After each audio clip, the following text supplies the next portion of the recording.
मेरे प्यारे बच्चों, कैसे हो आप सब? उम्मीद है अच्छे ही होंगे। और बेटा, क्योंकि कोविड की वजह से आपके स्कूल नहीं लग पा रहे हैं, तो आपको घर पे ही अच्छे से तैयारी करनी है। और एक प्रयास हम कर रहे हैं कि अब आपको इस तरह के सॉल्यूशंस प्रोवाइड किए जाएं। ठीक है, तो आज के इस वीडियो में हम सबसे पहले कक्षा 3 का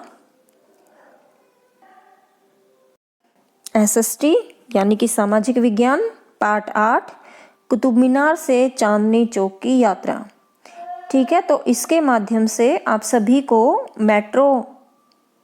दिल्ली मेट्रो रेल के बारे में बताया गया है। पहला प्रश्न है, प्यारे बच्चों, आपने कभी दिल्ली मेट्रो रेल की सवारी की है? आओ आज उससे जुड़ी हुई बातों की चर्चा करते हैं। तो सबसे पहले प्रश्न वो आपको अपनी तरफ से ही जवाब देना होगा। आपके विद्यालय में कौन सा मेट्रो स्टेशन है? विद्यालय में नहीं, विद्यालय के पास कौन सा मेट्रो स्टेशन है? तो देखिए, कुछ विद्यालय जो मेट्रो स्टेशन के पास है, कुछ विद्यालय या कुछ स्कूल ऐसे हैं जो मेट्रो स्टेशन के पास नहीं है। ठीक है, अगर बिल्कुल पास नहीं है तो कुछ दूरी पर भी होंगे। जैसे अगर आप ईस्ट MCD से हैं तो आपके आसपास कौन सा मेट्रो स्टेशन पड़ता है? अगर आप नॉर्थ MCD से हैं तो आपके विद्यालय के आसपास कौन सा मेट्रो स्टेशन पड़ता है? अगर आप साउथ की तरफ से हैं तो आपके स्कूल के आसपास कौन सा मेट्रो स्टेशन पड़ता है?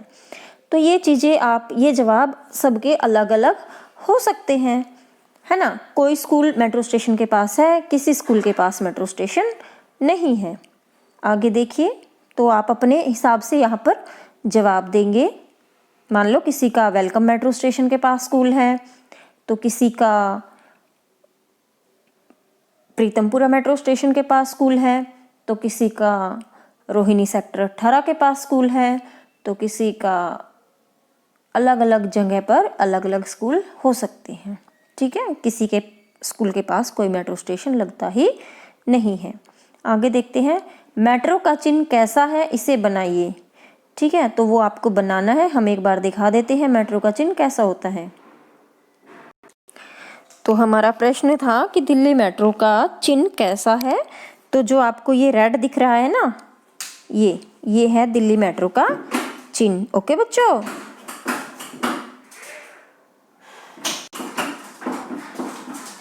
है हमारा, मेट्रो में यात्रा करने के लिए प्लास्टिक की जो गोल गोटी होती है उसे क्या कहते हैं? उसको कहते हैं टोकन। कैसे लिखेंगे?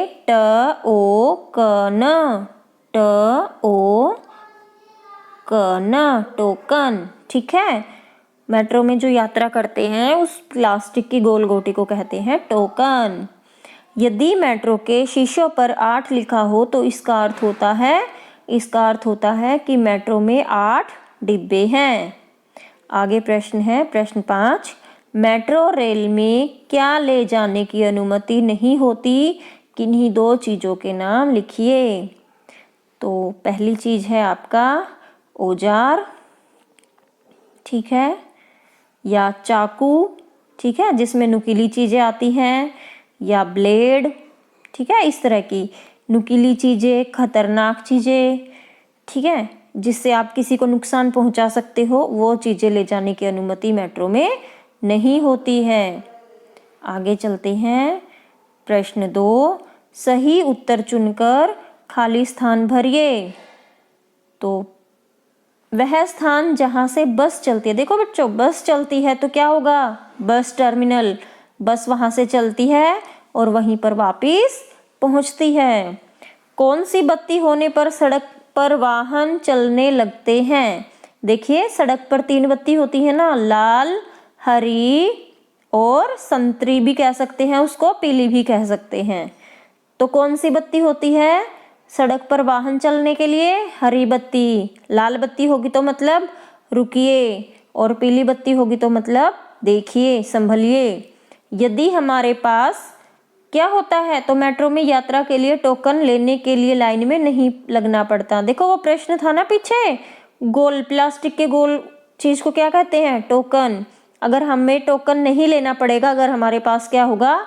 मेट्रो का स्मार्ट कार्ड होगा। तो इसका जो सही आंसर है, यदि हमारे पास मेट्रो स्मार्ट कार्ड होता है तो मेट्रो में यात्रा के लिए टोकन लेने के लिए लाइन में हमें नहीं लगना पड़ता। आगे है, आप अपने आप चलने वाली सीढ़ियों को क्या कहते हैं? स्वचालित सीढ़ी या एस्केलेटर। ठीक है, एस्केलेटर बोलते हैं उसको, जो मेट्रो स्टेशन पर सीढ़ियाँ अपने आप चलती हैं। आप खड़े हो जाते हैं और वो सीढ़ियाँ खुद आपको ऊपर तक पहुंचा देती है, या आप ऊपर से नीचे आते हो तो खुद वो सीढ़ियाँ आपको नीचे ले आती हैं। मेट्रो रेल किससे चलती है? बिजली से या डीजल से? बिजली से। ठीक है बच्चों, यहाँ तक मुझे उम्मीद है आपको समझ आ गया होगा। अब चलते हैं प्रश्न नंबर 3 पर। मेट्रो में दिल्ली में मेट्रो की बहुत सारी लाइनें हैं। हर लाइन को अलग रंग दिया गया है। इसी आधार पर आपको क्या करना है? अपने परिवार के सदस्यों की मदद से दिल्ली में मेट्रो लाइन के रंगों के नाम लिखने हैं। एक होता है मैजेंटा, एक है ब्लू लाइन। ठीक है, हम दिल्ली मेट्रो का नक्शा निकालते हैं और बताते हैं कौन सी लाइन, कौन सा रंग, ठीक है, किस नाम से जाने जाते हैं। तो चलिए देखते हैं। तो कौन सी लाइन हो सकती है? मैजेंटा, उसके साथ रेड, पिंक,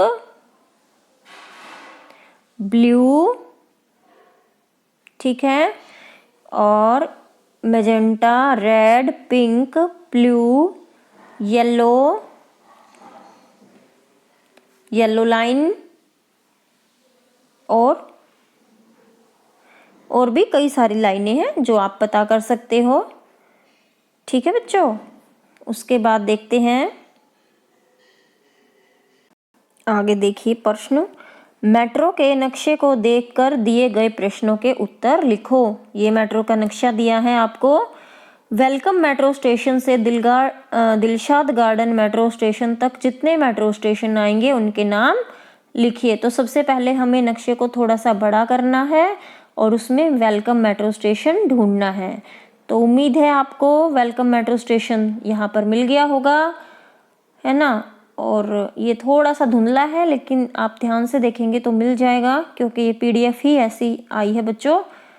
तो देखिए, ये है वेलकम मेट्रो स्टेशन और आपसे पूछा है दिलशाद गार्डन मेट्रो स्टेशन। तो इसके बीच में 3 मेट्रो स्टेशन आते हैं आपके, शादरा, मानसरोवर पार्क और झिलमिल। तो इसको लिखते हैं अपने आंसर में, शादरा, झिलमिल,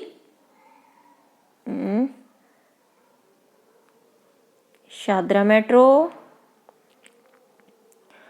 झिलमिल और मानसरोवर। 3 मेट्रो स्टेशन यहाँ पर आते हैं। ठीक है बच्चों, ये इसको एक साथ मिला लेना, मानसरोवर। उसके बाद आता है दिलशाद गार्डन और यहाँ पर होता है आपका वेलकम मेट्रो स्टेशन। आगे प्रश्न देखते हैं। आपको पंजाबी बाग, यदि आपको पंजाबी बाग मेट्रो स्टेशन से पीतमपुरा मेट्रो स्टेशन तक जाना हो तो कौन से स्टेशन पर आप मेट्रो बदलोगे? तो ये देखिए, आप फिर से मैप पर जाना पड़ेगा। पंजाबी बाग से हमें जाना है प्रीतमपुरा। पहले पंजाबी बाग को ढूंढते हैं। ये है आपका पंजाबी बाग मेट्रो स्टेशन। देखिए ध्यान से बच्चों, ये है आपका पंजाबी बाग मेट्रो स्टेशन और आपको जाना है प्रीतमपुरा। प्रीतमपुरा कहाँ पर है? ये प्रीतमपुरा है आपका। ये देखिए, ये पंजाबी बाग और ये प्रीतमपुरा। तो यहाँ से जाने के लिए पहले आप इधर जाएंगे और फिर यहाँ जाएंगे। तो कौन सा पड़ता है यहाँ पर? Inderlok metro station. तो इंद्रलोक से आपको रिठाला वाली मेट्रो लेनी पड़ेगी, तब आप प्रीतमपुरा पहुँचेंगे। तो देखिए यहाँ पर क्या लिखेंगे आंसर में अपने? इंद्रलोक। ठीक है, यहाँ पर आंसर में आप लिखेंगे इंद्रलोक। ई आधा न, द के पैर में र, ल ओ क, इंद्रलोक। ठीक है बच्चों, आगे देखिए। बस वर्कशीट 17 में SST में आपके इतने ही प्रश्न थे। पूरा ही चैप्टर आपका मेट्रो स्टेशन से संबंधित था, जिसको हमने पूरा कर लिया है। मिलते हैं अगले वीडियो में, जिसमें हम इंग्लिश का सॉल्यूशन करेंगे। थैंक यू बच्चों एंड ऑल द बेस्ट। उम्मीद है आप सबको ये चीज़ें समझ आ गई होंगी और आप अपनी वर्कशीट इस बार अच्छे से पूरी कर पाओगे।